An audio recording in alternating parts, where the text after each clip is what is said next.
106.7 Lite FM. 106.7 Lite FM. My name is Cubby. That's Christine. It's a real honor. We have Randy Jones, the original cowboy from the Village People, in the studio. Hey. Good morning. Hey, well, you know what? It is a delight to be here. It's a delight to be anywhere at this point in time. But getting in here from the airport, me going to one and my luggage going to another one, and then to be greeted by such smiling faces and such bright light. Yeah, there's that. I just feel like I'm right where I should be. Oh, good. Well, welcome. So you came in from Florida, and you're in New York. Where did your luggage go? Do they know? I went to JFK, and my luggage went to LaGuardia. Oh, okay. Well, They'll find it. close. But they put me on a flight that was supposed to go through Atlanta. That's where my luggage was checked for. When I got to the Sky Lounge, they found they could put me on a nonstop. Even better. Yeah. Which was better. Yeah. So I took that, but they couldn't get the luggage on the same plane. But that's modern. Hey, I'm grateful because you know what? How many weeks or months it would have taken in a covered wagon to get from Orlando to here? Cubby and I would be waiting for you for quite some time. Well, yeah. You might weigh a little more than you do now, but in the years ensuing. But somebody might have Randy Jones luggage right now. Oh. Well, you know what? Look for the cowboy hat true. inside. Can I tell you one thing? No, can't right. put that packet anywhere. All right. The great thing about Delta Airlines is they have the Track My Bags feature on the app, so I can see right where that bag is. Right. Oh, so you're you keeping can track it. Yeah. Have you ever seen in the airports? I just saw it this past weekend when I was traveling. Yep. There's a suitcase that learns your body and follows you around. You don't have to pull it. My wife wants to get that for me. She thinks I would Whoa. like that, yeah. Well, Blew my mind. we were just talking about artificial intelligence and how these computers and phones are getting to know you and your habits and Alexa and Siri. and kind of think about what you are going to want or desire, or what your next step's going to be, so they can be there. Well, what they're doing is one of these days they're going to take over. Yeah. Pretty close. But they have all our memories right now. Well, I'm kind of fine with if my body is going to wear out at some point. Of course, if for me it's going to take 2 bullets to kill me, one from my body and one from my mouth, for sure. But if the body's going to wear out and you still have your mind, I mean, this is if you don't have senility or Alzheimer's or dementia. But if you still have your mind, if they can upload that to the cloud and download it at some point to whatever device or whatever functioning thing till they can fix your body. Right. That'd be cool. Bring it back. Right. I did read about 10 years ago that in a study that said if you can live another 25 years and be in health, that they can, any organ in your body, they will be able to, if you have one cell that is clear of disease, they will be able to regrow that organ. That would be amazing. I mean, they're finding out now, even with the liver, which is the liver and the skin are the only 2 organs that completely regenerate, that can regenerate themselves. So they're finding out now, it used to be, if you needed a liver transplant, you had to wait till somebody died. That's no longer the case. They're living donors. They take a piece of someone's liver. Who knew the cowboy from the Village People is like giving Dr. Oz a run for his money? You're right. Right? How cool is that? Dr. Oz is off for the summer, so maybe. Well, hey, yeah. There's a summertime gig. I'm always looking for something to do. Now, Randy, You have a lot going on. You before we do. get to all the new things happening in your life, I want to go back just real quick to the beginning because we grew up with you. I mean, look, I'm a fan. I'm a huge fan. Your music changed my life in 1977. Take me back to that period when the Village People came together, YMCA exploded, and then it all just overnight you blew up. Well, prior to YMCA, I came to New York from farm life in certainly in the summer times in North Carolina. My family had tobacco farms.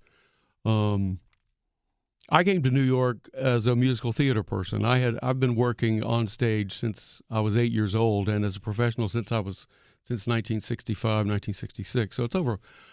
I've been being paid to do this for over 50 years. Wow. Which is pretty good, I think, just to have lasted. Pretty good run. Oh, yeah, it is.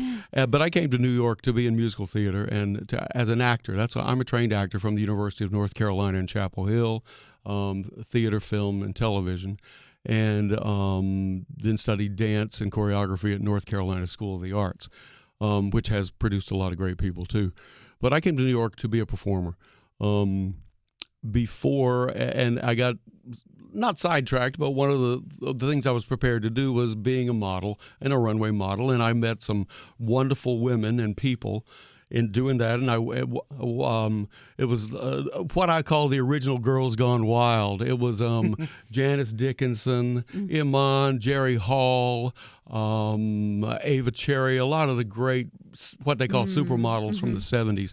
Well, one that became a really good friend of mine was Grace Jones, and she in '76 got a record deal, and that record was that first one. It has a couple of iconic songs on it, but it had songs like "Trouble," "Sorry," "I Need a Man." She even had some Broadway cuts, "Tomorrow" from Annie, "Send in the Clowns," but the one that everybody remembers is "La Vie en Rose." And so she had this album, and we were putting together an act for her. It was her and another guy and me, and we performed with her on stage. Well, the two producers of Village People, Jacques Morali, who's passed away, and Henri Bololo, two Frenchmen, they were at the performance and saw us performing. And afterwards, I was approached by them. And now this is like 2 o'clock. In a club after a performance, and at that time, the last part of the show with Grace, the guy and I were wearing minimal amount of clothing. I mean, just a little leather thing up front and a chain around the waist, and so it was minimal. So, and me being in New York a couple of years, I kind of understood, and it was the '70s, and I've got two men in a dark nightclub approaching me before I could even get to my dressing room, and they say, "We like the way you look, we like the way you move, we like your mustache. We want to know, would you like to be part of a group?" Now, it's 1977, and two men with foreign accents at night are asking me, do I want to be part of a group? Pretty shady. I knew this could go one way or the other. I said, yeah, I'd love to be, but I want to meet you in an office, and I wanted to meet you in the daylight in a business sense and with clothes on. So I did, and they had an idea for a group called Village People. And it was the brother group to an all-girl group they already had called the Ritchie Family. Really? And it was a great idea, and I thought, well, if it works, if it works 6 weeks, I can collect unemployment. Because that's all additional work I needed. Did you know disco was going to be the genre of this particular group? Well, I knew. Or dance? Well, I knew it was going to be pop. Pop. And so. Were you a fan of that music at the time? I'm a fan of all music. My inspirations for singing have always been vocalists, and I was raised on the great vocalists like Tony Bennett and Frank Sinatra and Ella Fitzgerald. I mean, I loved Dinah Shore. All these. That's the kind of 50s and 60s. Robert Goulet, I would like. But so they had an idea for a group. We brought all these images and had all these images, and we got together. We started rehearsing. We had San Francisco Hollywood, which was the first EP, LP, whatever you want to call it. That came out in '77, and then later that year we recorded the second album, which was Macho Man, and rehearsed an act. And in February of 1978, we debuted that act, and Macho Man debuted on. We released it, and Macho Man was the first one to actually chart on Billboard's Top 100, and I'm not sure if it broke the top 40 or not, but it might have gone to 28. So that was the first one, Macho Man. And we were my brothers, the other five guys, Victor, David, Felipe, Alex, and Glenn. We were young. We were full of enthusiasm. We each had our individual talents and abilities, and we were attractive young boys, young men. In fact, we were probably, at this point, I could say maybe we're the grandfathers. I'd love to say godfathers of boy groups. Yeah. Oh, Because, yeah. really, when you think about it, I mean, You had the Bay City Rollers back then, kind of in that same sort genre. of. Maybe a little bit after 77. When did they come out? I would say 75. Oh, yeah, well then, okay. But I mean, it was the same period though. You guys, yeah. But we worked really hard, and we would go around. So walking into this radio station reminds me. We would go every town we would be booked in, every club we'd be booked in with our band and with the 6 of us. We had a 6-piece band and 6 guys, and we'd all try to cram onto what little stage they might have. But we'd get into town, check into the room, go to the radio station, do the interview. If we had a signing in a store, we'd go to the store, sign, go back to the hotel, try to get some rest, do a sound check, do the show, get on the bus and drive and do the next one. And by the time we finished the first 6 weeks of that tour, we were added on almost every station where we played. And that's how, in those days, that's how a record, we promoted it, and that's how we got Macho Man charted. And it was a lot of interpersonal stuff between artists and the people who were really helpful to you, whether they be the people who sell the records in the stores, like Sam Goody's or one of those, or Crazy Eddie's or whatever, and the people who were at the radio stations. And it was, I think it was as a young person, it was eye-opening, it was fun, and it was organic, and I think it was a great way to do music. Today, the way it's done today is just, I don't know what business models people have for promulgating music around the world other than, you put it up on a phone or put it up in the cloud and someone streams it or downloads it. They don't even download it anymore. It's just all streaming. Yeah, it's a lot of streaming. And hopefully YouTube. Yeah. But I think about kids when they, in a way, it's come back to a full circle where you used to save your money up, what chores you did during the week, so you'd have, a couple bucks on the weekend to go to the store and look through all the bins and find that single or a couple singles that you want for. Touching the album was all part of it. Yeah, touch the 45. Reading the credits. Yeah, I loved all that. And sometimes you didn't have enough money to buy the whole album, so you bought the song that you'd been hearing on the radio, the single. Well, it's kind of come full circle back to that, where people don't really, purchase a whole album much anymore. It's more about the song. It's more about the single. Yeah. And, But vinyl is coming back too. Vinyl's back in a big way. I mean, Yes. have you gone to buy a vinyl album though? It's like $28, very expensive. $32. It's more expensive than if you're going to get a CD. And I've got a turntable, but it's all Bluetooth to everything, the speakers and stuff. It's great. So tell us about New York in the 70s. I don't know how much you got to settle down and live here because you guys were working so much, but, we're talking about technology changing. How about the city? How have you noticed? I love New York. I've always loved it. I lived here for almost a year in the early 70s. After my first year of college, I took 9 months and came up here and lived, and just to see, because I was enthusiastic, I thought, I don't need to go to school. I'm going to move to New York. Well, I got up here and I realized, nah, you need to get a good education, and I did, and I'm glad I did. But New York in the 70s was gritty.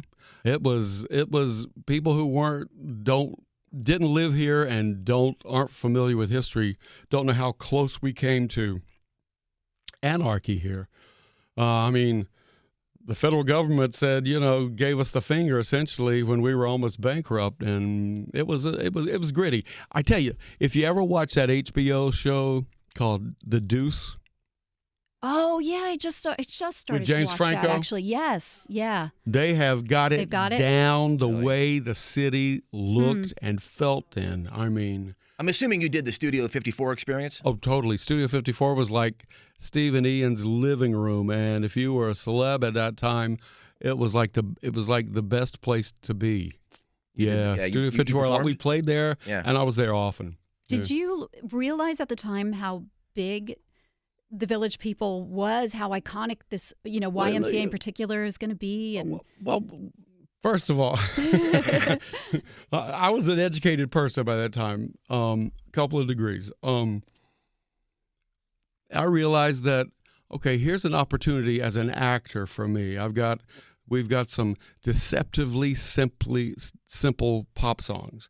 It sounds, Macho Man and YMCA, they sound like an easy thing that anybody could write, but the hardest thing to do is to write a pop song that's a hit. So they were deceptively simple, and these were the parameters that I was given as an actor.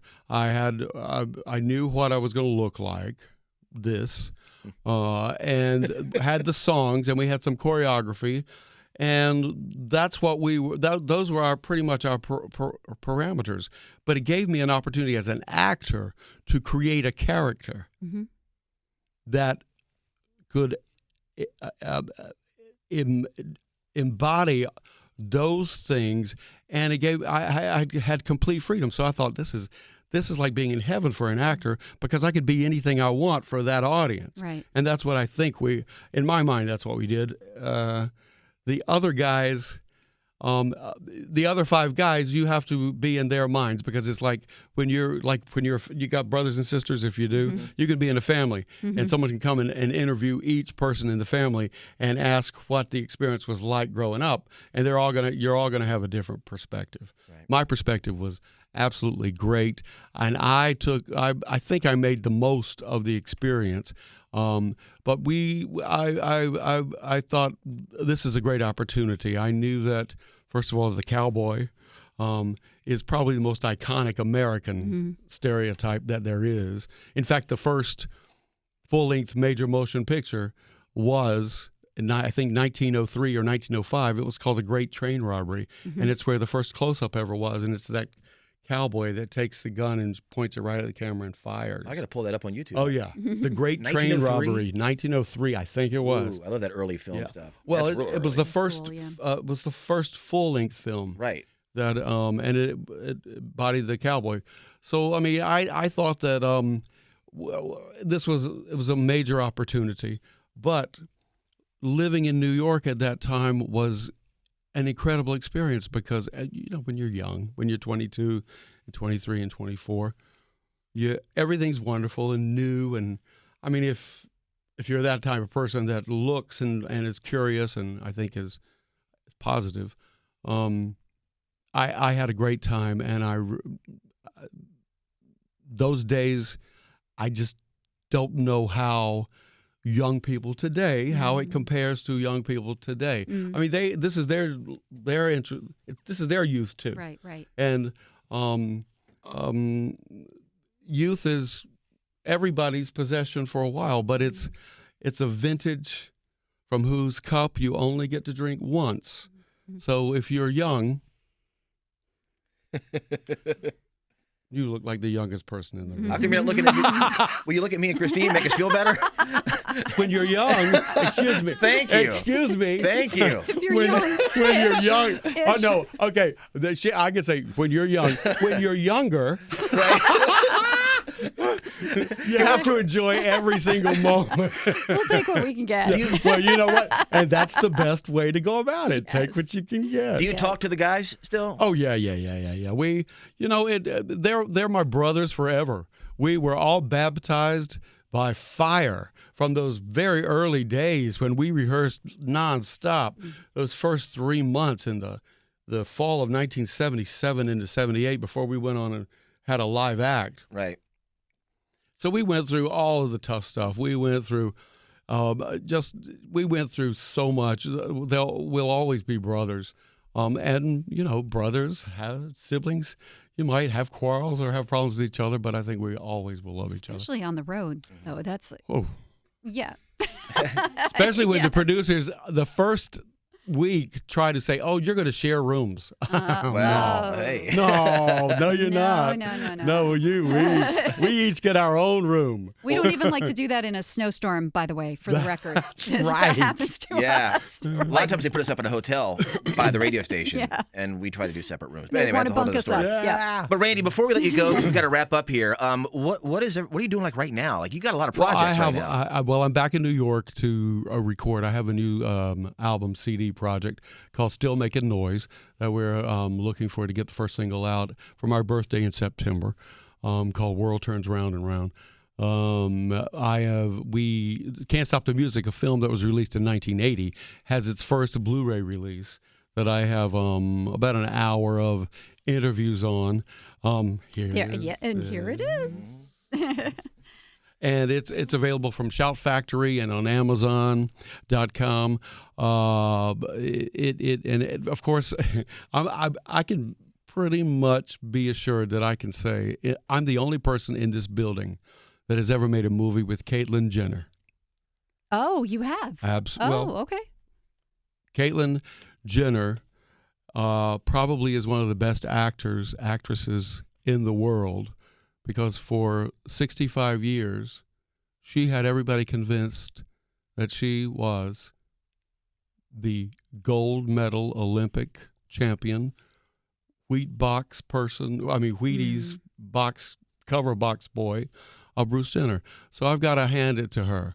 And I met Caitlyn about a couple years ago at a GLAAD gala, and I had known Bruce since 1979 when we shot the movie.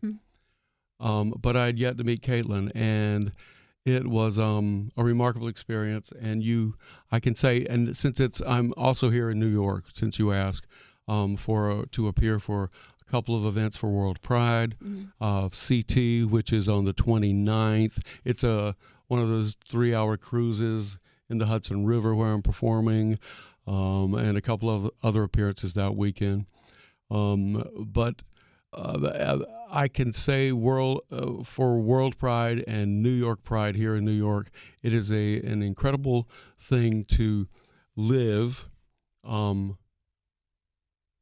a lifespan, and I was born in 1952, so I've been here a while, to see progress occur. And I can testify to it that I know progress does occur.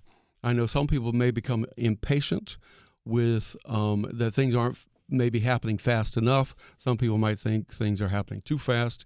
But I can say that I know progress will occur step by step by step. Sometimes it's a lightning bolt and there are huge advances made, and sometimes they seem like they're micro little steps that are taken.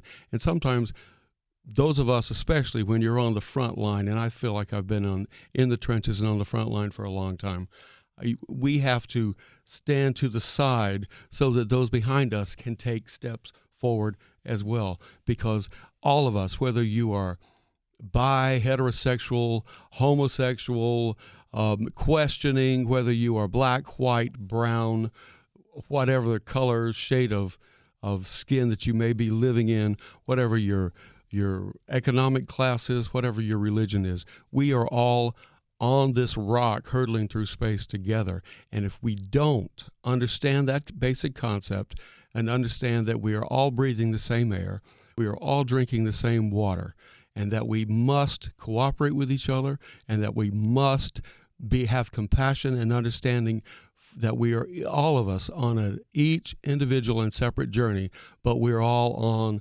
essentially the same highway. If we don't understand that, then we are not bound to have a huge future. We must work together.